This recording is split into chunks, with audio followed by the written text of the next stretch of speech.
தமிழகத்துல நடந்த 2 தரமான சம்பவங்களை பற்றி தான் பார்க்க போறோம். மத்திய நிதியமைச்சர் நிர்மலா சீதாராமன் அவர்கள் தமிழகத்துக்கு வந்திருந்தாங்க. இந்த மழை, புயல், வெள்ளம் பாதிக்கப்பட்ட இடங்களுக்கு நேரடியா சென்று அங்கிருந்த மக்களை சந்திச்சு கள ஆய்வு மேற்கொண்டிருந்தாங்க.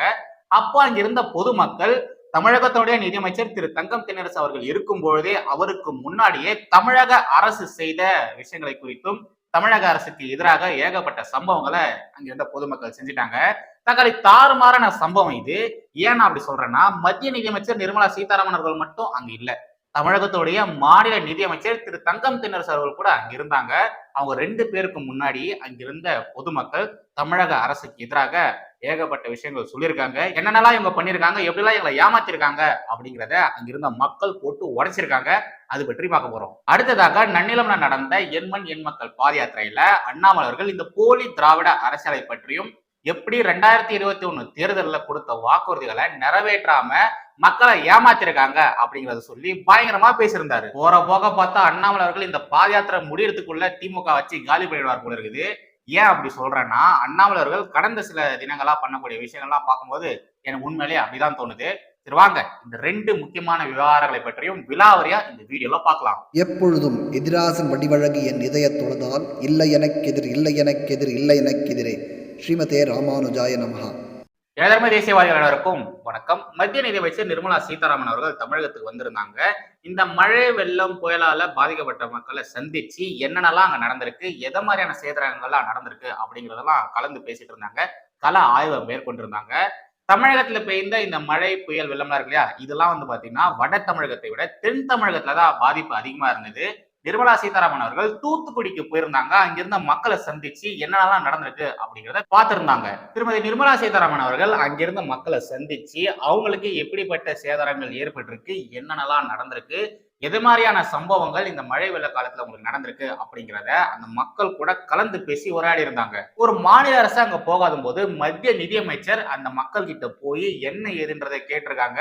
இது முதல் தடவை மத்திய நிதியமைச்சர் இந்த மாதிரி களத்துக்கு வந்து மக்கள் கிட்ட உரையாடி இருக்கிறது. மத்திய நிதியமைச்சர் நிர்மலா சீதாராமன் அவர்கள் இத மாதிரி நேரடியா மக்களை போய் சந்திச்சிருக்காங்க இல்லையா, இது இப்போ பெரிய அளவுல பேசும் பொருளா மாறி இருக்கு. மத்திய அரசு பாருங்க நேரடியா மக்களை வந்து சந்திக்கிறாங்க. ஆனா இந்தியாவுடைய மாநில அரசு மக்களை வந்து சந்திக்கல, என்ன வேணும் ஏது வேணும்ன்றது கூட கேட்கல அப்படிங்கிற மாதிரிலாம் சோசியல் மீடியால பல பேர் பேசி வராங்க. இது மாதிரி பாதிக்கப்பட்ட மக்களை பார்த்து பேசிட்டு இருக்கும் பொழுது மத்திய நிதியமைச்சர் நிர்மலா சீதாராமன் அவர்கள் கூடவே தமிழகத்துடைய நிதியமைச்சர் திரு தங்கம் தென்னரசு அவர்களும் இருந்தாரு.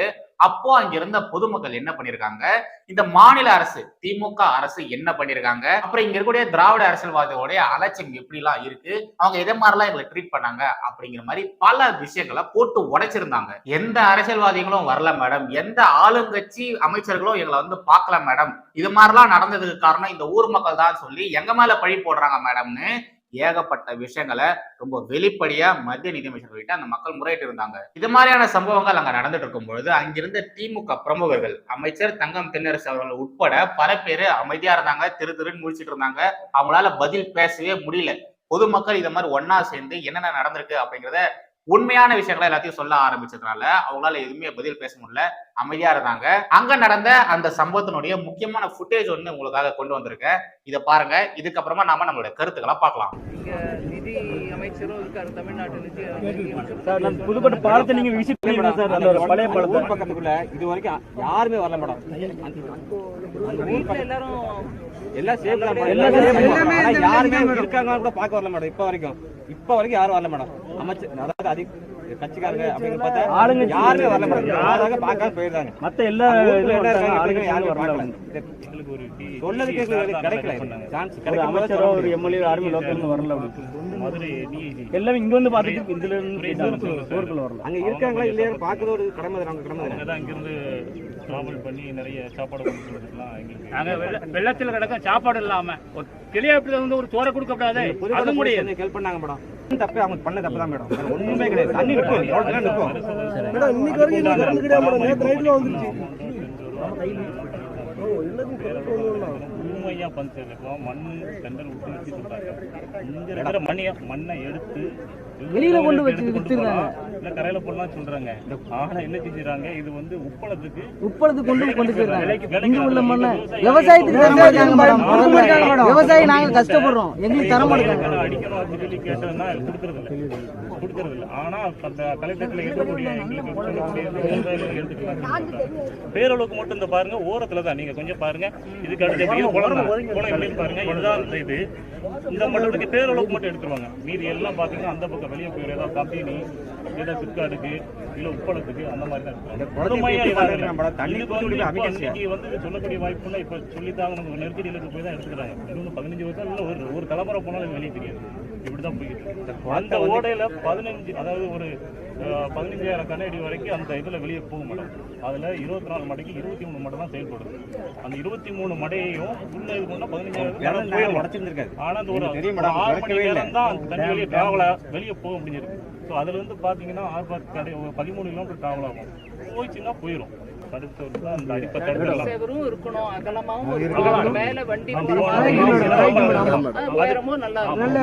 சவறு அந்த மண்ணை சரி விடாது. இந்த பக்கம் கல்லு பதிச்சிருக்காங்க, அதை நல்ல சேஃபா பதிச்சுங்க, எந்த தொந்தரவு இருக்காது, எப்பவுமே போகலாம் மேடம். மொத்தத்துக்கு இதெல்லாம் நடக்கல. நீங்க சொல்ற மாதிரி நார்மலா இன்னைக்கு தேதிக்கு எப்படி இருக்குன்னு அப்படியே பின்னாடி எழுந்த போது டப்பா மாதிரி உழுது.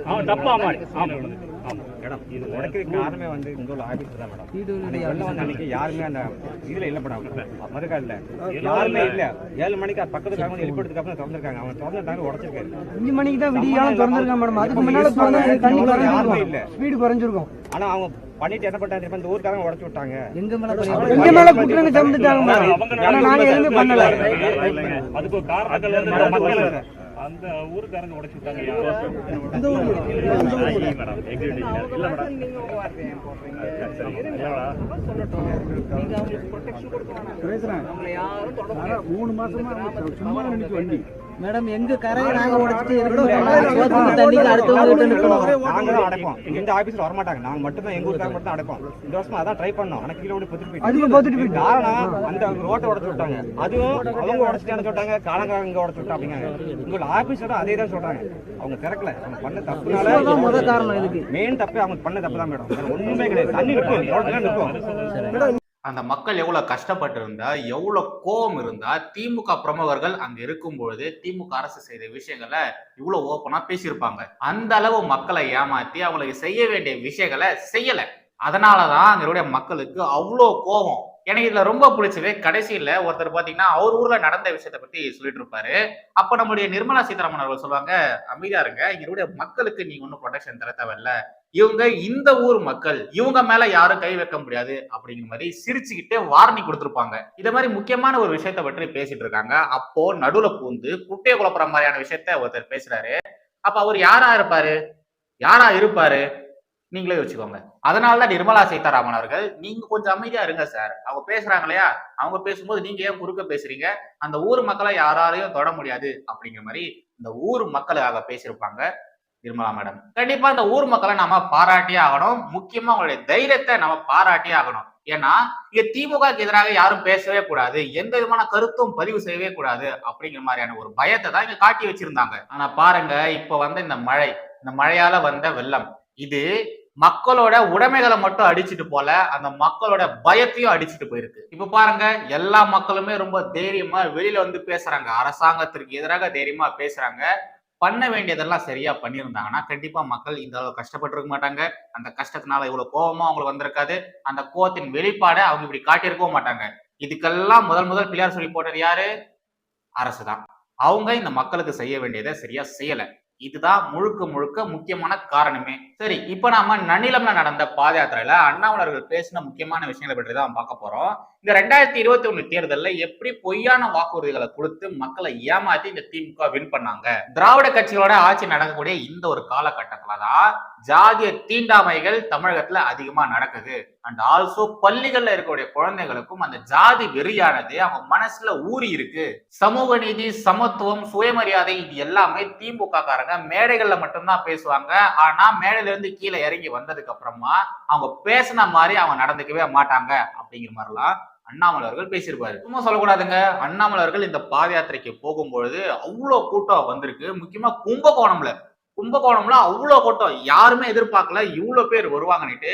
அண்ணாமலர்கள் அந்த மக்கள் கிட்ட இருந்து வந்து அந்த பிரச்சார வண்டியில ஏறத்துக்கு கிட்டத்தட்ட 1/2 hour ஆயிருக்கு. அவ்வளவு கூட்டம் இருந்திருக்கு, அவ்வளவு கூட்டம் இருக்கு. மக்கள் அப்படி அலைமோதுறாங்க. அண்ணாமலர்கள் நடந்து வரும்பொழுது அவர் மேல மாலை போடுறாங்க, பூவாரி இறைக்கிறாங்க, அவர் கூட போட்டோ எடுக்கணும்னு பாக்குறாங்க, நிறைய துணிகள் கொடுக்குறாங்க, அதாவது அந்த சால்வெல்லாம் போடுறாங்க.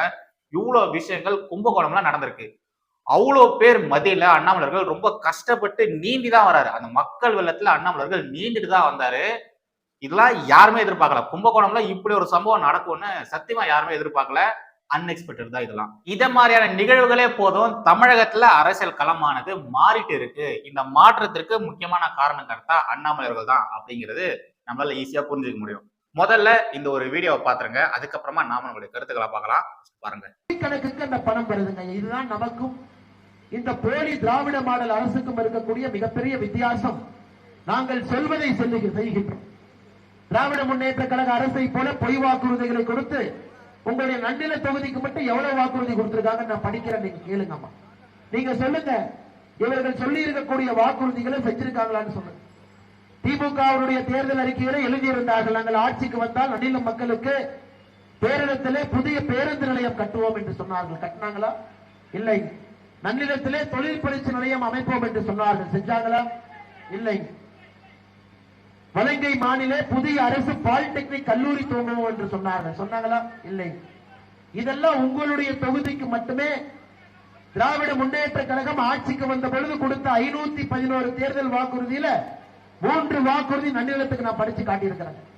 எதுவுமே செய்யாம பொய்யை பேசி ஆட்சியில் இருக்கக்கூடிய திராவிட முன்னேற்ற கழகத்தினுடைய அரசு மத்திய அரசை வம்புக்கு இழுப்பது மட்டுமே தன்னுடைய முழு நேர வேலையாக 24 மணி நேர வேலையாக இருக்கின்றார்கள். சகோதர சகோதரர், இதையெல்லாம் உடைத்து தமிழகத்தில் நிறைய பேர் ஜாதியை பத்தி பேசுறாங்க. சமீபத்துல ஒரு கட்டுரை படிச்சங்கம்மா. தமிழகத்தில் இருக்கக்கூடிய பள்ளிகள்ல 30% பள்ளிகள்ல அங்க படிக்கக்கூடிய பட்டியலின சமுதாய குழந்தைகளுக்கு பள்ளியில சாதி வன்கொடுமை நடந்திருக்கிறது. 70 ஆண்டு காலமாக திமுக ஆட்சியில் இருக்குங்கிறாங்க. 1967 இருந்து சமீபத்தில் ஆய்வின்படி தமிழகத்தில் இருக்கக்கூடிய பள்ளியில 30% பள்ளியில பட்டியலின சகோதர சகோதரி யாரு படிக்கிறாங்களோ அவர்கள் மீது ஏதோ ஒரு சாதி வன்கொடுமை இங்கே நடந்திருக்கிறது.